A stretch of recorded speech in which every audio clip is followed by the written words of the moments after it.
Assalamualaikum warahmatullahi wabarakatuh. Shalom, selamat pagi.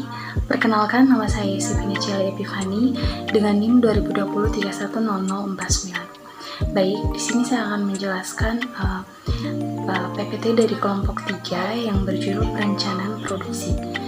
Baik, video ini dibuat sebagai salah satu syarat UTS dari mata kuliah manajemen rantai pasok. Baik, langsung saja. Yang pertama itu ada pengertian dari perencanaan produksi sendiri, di mana rencana produksi yaitu proses merancang jadwal kegiatan untuk memproduksi produk selama kurun waktu tertentu. Selanjutnya, ada tujuan perencanaan produksi. Yang pertama itu mengusahakan agar perusahaan dapat berproduksi secara efisien dan efektif. Yang kedua, mengusahakan agar perusahaan dapat menggunakan modal seoptimal mungkin. Yang ketiga, mengusahakan agar pabrik dapat menguasai pasar yang luas. Dan yang keempat, untuk dapat memperoleh keuntungan yang cukup bagi perusahaan. Selanjutnya ada tingkatan perencanaan produksi. Yang pertama itu perencanaan jangka panjang. Perencanaan ini termasuk kegiatan peramalan usaha, perencanaan jumlah produk dan penjualan, perencanaan produksi, perencanaan kebutuhan bahan, dan perencanaan finansial. Yang kedua, perencanaan jangka menengah.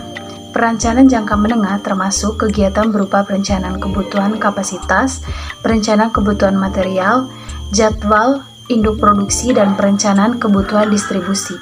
Dan yang ketiga, perencanaan jangka pendek. Perencanaan jangka pendek berupa kegiatan penjadwalan praktikan produk akhir, perencanaan pengambilan input atau output, pengendalian kegiatan produksi, dan manajemen proyek. Selanjutnya, yang harus diperhatikan dalam perencanaan produksi, ada beberapa hal yang harus diperhatikan dan dipersiapkan secara matang. Hal-hal tersebut adalah yang pertama itu sumber daya manusia, yang kedua peralatan, yang ketiga bahan baku produksi, yang keempat biaya produksi, dan yang kelima waktu produksi. Selanjutnya, ada faktor yang mempengaruhi. Ada dua faktor yang mempengaruhi. Yang pertama itu faktor primer, bahan mentah, yang kedua itu letak pasar, yang ketiga pengangkutan, dan yang keempat suplai tenaga kerja.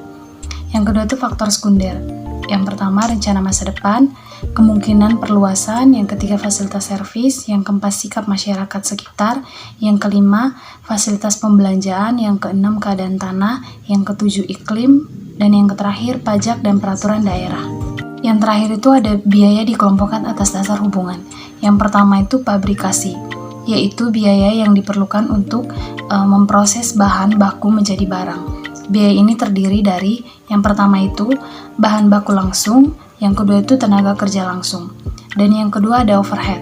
Semua biaya produksi kecuali biaya bahan baku dan tenaga kerja langsung yang terdiri dari yang pertama itu biaya bahan tidak langsung, yang kedua biaya kerja tenaga tidak langsung, dan yang ketiga biaya tidak langsung dan lain-lainnya.